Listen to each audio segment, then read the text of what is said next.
If you're worried about having power in the event of an emergency winter power outage and you don't want to spend a ton of money on a huge gas generator or a power station or a transfer switch or all of that, I'm going to show you a very simple way that is up to all electrical codes. This is UL listed, and for a small price of $88, you can get the capability of getting power to your gas furnace in the event of a power outage.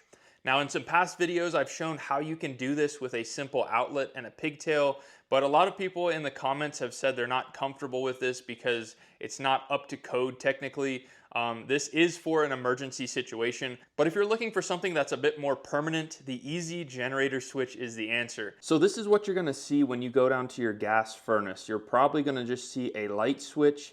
And the purpose of this is so that a contractor can turn this off, or someone can turn it off to do a service, or if there's an emergency, they have a means to turn this off. Now the problem lies in there is no way to plug this into a power station or a generator. It's just a light switch. And that's where the easy generator switch comes in. We can see right here that now that we have this easy generator switch here, we now have a means to plug an extension cord from a generator or a power station in, and we can solely power our gas furnace, or for that matter, any 110 device appliance. We can use this, but the most critical in the wintertime is obviously going to be your gas furnace, and this solves that problem. Okay, so here's all what's going to come with your easy generator switch. We have the installation instructions, 3 wire nuts, and this fitting to attach this. If you want to attach it to the box that's already there, you can do that. And starting off, you can see how all of these wires are labeled. So neutral load, neutral line. That makes this really easy as far as installation. And then as you can see, everything is wired up inside of here. So on the outside, we have our 2-way switch. So we have our generator selector up here at the top. And then when we're in normal grid mode, we just select it to the normal position.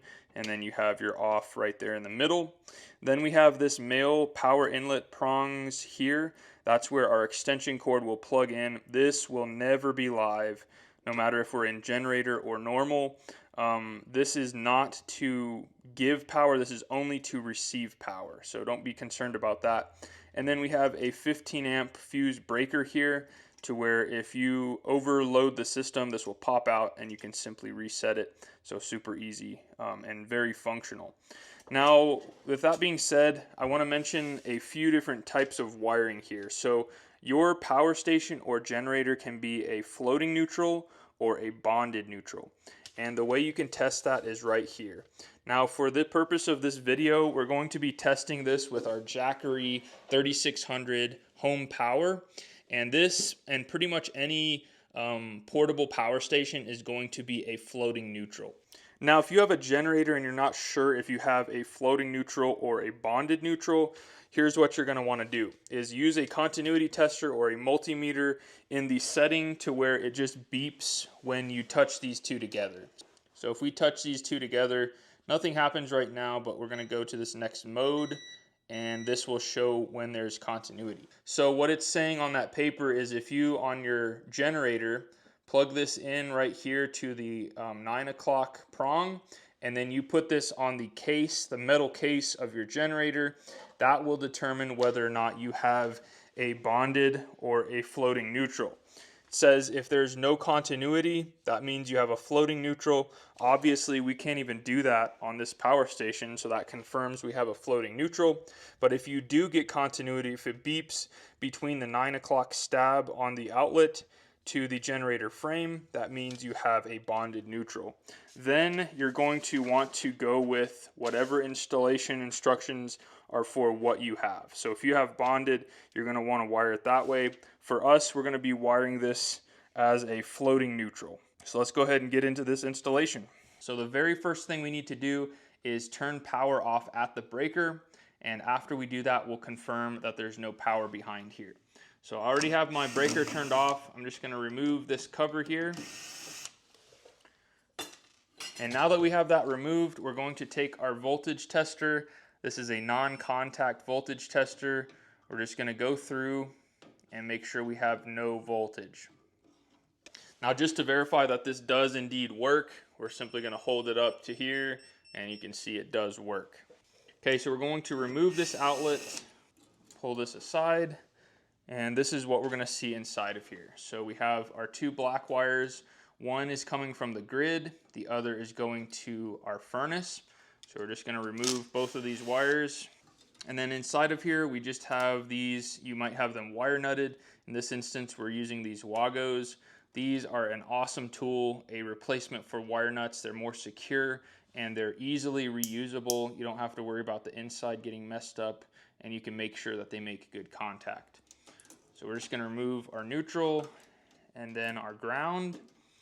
And just for clarity's sake, we're just gonna kind of separate these so you can visualize what we're doing here. So this is just going to the furnace, just like if you can imagine a TV or a microwave with a plug right here, we would simply plug this in to an outlet and that would give power to this device. And these are where it's actually getting its power from. Okay, so the Easy Generator comes with this guy right here, and we're gonna utilize this fitting. We're gonna come out right here and we're gonna mount our box here. And then we're simply gonna use this old box as a junction box to make all of our connections, and then our Easy Generator box will be right here. So for starters, let's punch out this tab right here. It looks like it's pretty loose. I can just do it with my thumb here. Sometimes you have to bang on them pretty hard to get them to break loose, but this one is nice and easy. Okay, so we're simply gonna take this guy, thread it on right here. All right, now that we have that knocked off, we're going to take our nut, put it on the inside here, and securely fasten that. Beautiful. Okay, so now that we have that mounted there, we're gonna take a flat blade screwdriver and we're just gonna tighten this up a little bit. Make sure it's nice and snug. Same thing down here.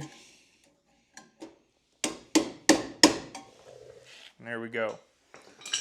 So this is pretty securely mounted. For safe measure, we're just gonna take a zip screw and fasten it right there to the face of the cabinet. Okay, so the instructions right here are to go from a switched neutral to an unswitched neutral, which is used for a floating neutral generator. So if we look at the back of the Easy Generator switch, this is depicted as if it was like this. So we see that blue on the bottom left is now blue on the bottom right, but it would be blue on the bottom left here. That means that these top two whites that we're gonna remove are going to be these top two whites right here. So we're simply gonna remove these temporarily, get those out of the way. And lastly, what we need to do is remove this white jumper from the inlet. So we're gonna loosen this screw right here, and we're gonna pull this one out. Now we're gonna take one of these that we just removed. It doesn't matter which one, it's just a long white wire. And we're gonna attach this end right here. So we're gonna strip it back and attach it where we just removed that wire. All right, so now that we have this white wire attached to the power inlet part there, the other end we just have like this. Okay, so all of our wiring is done here. Okay, so we're not gonna use this, we're just gonna clip it. That's from where we transferred or reused that wire with the spade connector, but we're not gonna use that spade connector. So since we're done wiring our Easy Generator switch, we're just gonna feed these wires up, and then we can go ahead and attach our ground. It actually comes attached, but it just fell off because I was wiggling it around. This guy is going to just loop around that green ground wire, and then we can permanently attach this right here. So we're gonna run this up through here as well, but we're gonna loop it around that ground terminal down here. Okay, so we have that ground attached there. There we go. Starting to look like a finished product. Okay, so this is the wiring that we're gonna use here. You can use this in correlation with an existing shutoff switch, but that portion is kind of confusing. We don't really need a shutoff switch because this is now our shutoff switch. So what we're going to do is just use this as if we were right at the panel. So these wires here are coming from the panel. So this is our grid power coming from the panel. These three wires, ground, neutral, and the black wire from our circuit breaker. And then over here is our existing equipment. So we have existing ground, we have neutral, and we have hot. That's our 3 wires there. And then of course we have black, ground, white, and red coming from our easy generator switch. So super easy. So let's go ahead and get this wired in. So we'll start with our ground. They basically just wire nut together and then we're grounded inside of this box. So we're simply going to take the ground from our grid, this ground, and this one, and we're just going to tie all 3 of these together. All right, we're just going to tuck that guy in there.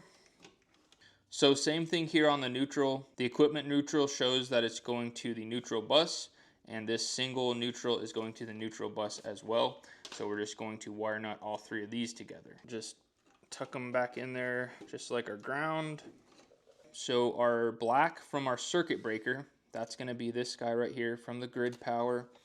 That's going to go to our red at the easy generator switch. So we're going to attach these 2 wires together. And lastly, from our easy generator switch, we have our black load, which is this guy right here, the only black wire that was there, and equipment load. So that's going to be this guy right here.